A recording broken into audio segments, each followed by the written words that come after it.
অবশেষে ধরা পড়েছে ধর্ষণে ১২ বছরের শিশু অন্তঃসত্ত্বার ঘটনায় অভিযুক্ত মাদ্রাসা পরিচালক আমানুল্লাহ মাহমুদী ওরফে সাগর। মামলার ১৩ দিন পর বুধবার তাকে ময়মনসিংহের গৌরীপুর থেকে গ্রেফতার করে র্যাব।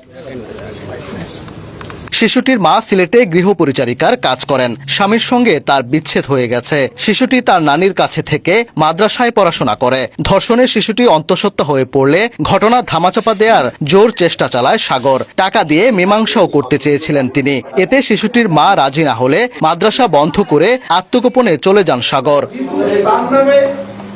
সংবাদ সম্মেলনে র্যাব ১৪ অধিনায়ক জানান, মামলা হওয়ার পর থেকেই আত্মগোপনে চলে যায় অভিযুক্ত মাদ্রাসা শিক্ষক সাগর। গ্রেফতার এড়াতে বারবার পরিবর্তন করে অবস্থান। গাজীপুর সদর ও টঙ্গী ঘুরে গৌরীপুরে আশ্রয় নেয় সে। গ্রেফতার এড়াতে এই অভিযুক্ত শিক্ষক এলাকা ছেড়ে আত্মগোপনে চলে যায়। সে কোনো মোবাইল সাথে রাখতেছিল না, সে কারণে তাকে আমরা ট্রেস করতে পারতেছিলাম না। পরবর্তীতে আরও উন্নত প্রযুক্তির সহায়তায় আমরা তাকে গৌরীপুরে ট্রেস করেছি। র্যাব বলছে, সাগরকে রিমান্ডে নিয়ে জিজ্ঞাসাবাদ করতে আবেদন করবেন তদন্ত কর্মকর্তা। পাশাপাশি অন্য কোনো শিশুকে সে নির্যাতন করেছে কিনা তাও খতিয়ে দেখা হচ্ছে। আমরা জিজ্ঞাসাবাদ করেছি তাকে,